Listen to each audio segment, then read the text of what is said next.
మోంతా తుఫాన్ పట్ల ప్రజలందరినీ కూడా రాష్ట్ర ప్రభుత్వం అప్రమత్తం చేయడం జరిగింది. అందరు కలెక్టర్స్కి అదేవిధంగా ఎస్పీస్కి ఇన్స్ట్రక్షన్స్ కూడా ఇవ్వడం జరిగింది. ఈ టైంకి ఎన్డీఆర్ఎఫ్ టీంలు ఎస్డీఆర్ఎఫ్ టీమ్స్ కూడా ఓవరాల్గా అన్ని ప్లేసెస్కి కూడా చేరుకోవడం కూడా జరిగింది. ఎన్డీఆర్ఎఫ్ టీమ్స్ ఉన్న 13 టీములతో పాటు ఇంకొక 3 టీములు ఎక్స్ట్రా కూడా ఈరోజు రాష్ట్ర ప్రభుత్వానికి ఇక్కడికి రావడం జరిగింది. వీటితో పాటు అన్ని తుఫాన్ షెల్టర్స్ని అదేవిధంగా ఎక్కడెక్కడైతే చిన్నపిల్లల తల్లులు ఉన్నారో చంటి పిల్లలు ఉన్నారో వాళ్ళందరినీ కూడా సురక్షిత ప్రాంతాలకు తరలించడం, అదేవిధంగా ఈరోజు సివిల్ సప్లైస్ డిపార్ట్మెంట్ దగ్గర నుంచి మనకి అన్నిటికీ కూడా నిత్యావసర వస్తువులన్నీ కూడా ఆయా ప్లేసులకి తరలించడం అవన్నీ కూడా జరిగినాయి.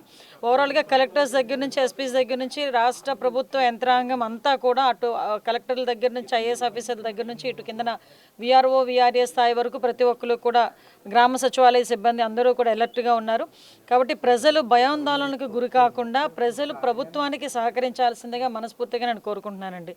ఏదైతే ఈ తుఫాన్ ఏదైతే ఉందో ఇది రేపటికి కొంచెం బలపడే అవకాశం ఉంది. రేపు సాయంత్రం నుంచి నైట్ మిడ్ నైట్ లోపు ఏదో ఒక టైంలో మనకి తీరం కూడా దాటే పరిస్థితి ఉంది. యాజ్ ఆఫ్ నౌ ఇప్పుడు కాకినాడ దగ్గర తీరం దాటే పరిస్థితి ఉందని చెప్పేసి మనకందరికీ కూడా ఇన్ఫర్మేషన్ వచ్చింది.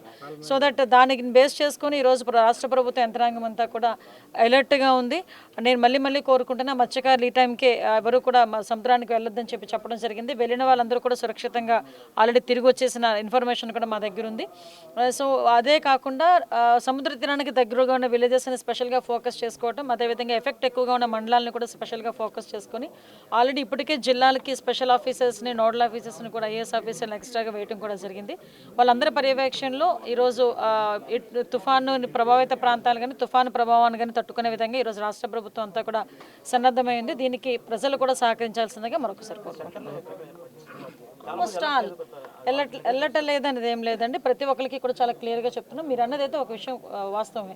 ఎందుకంటే చాలామంది ఏంటంటే మా హౌసెస్ మేము వదిలి వెళ్ళము, మా బోట్లు మేము వదిలి వెళ్ళము, మా వలలు మేము వదిలి వెళ్ళమని చాలామంది చాలా ముందుగా కూర్చుంటారు.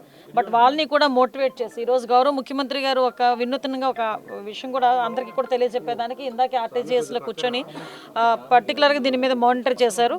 ప్రతి ఒక్క గ్రామంలోని కూడా అఫీషియల్స్ అందరూ కూడా గ్రామాల్లో ఒక అవేర్నెస్ క్రియేట్ చేస్తున్నారు. ఇది ప్రభావం ఇలా ఉంటుంది, దీనికి మనం ప్రికాషన్స్ ఇలా తీసుకుంటున్నాం, దీనికి ప్రజల దగ్గర నుంచి సహకారం అవసరం అని చెప్పి ఆల్రెడీ మీటింగ్స్ కూడా స్టార్ట్ చేశారు.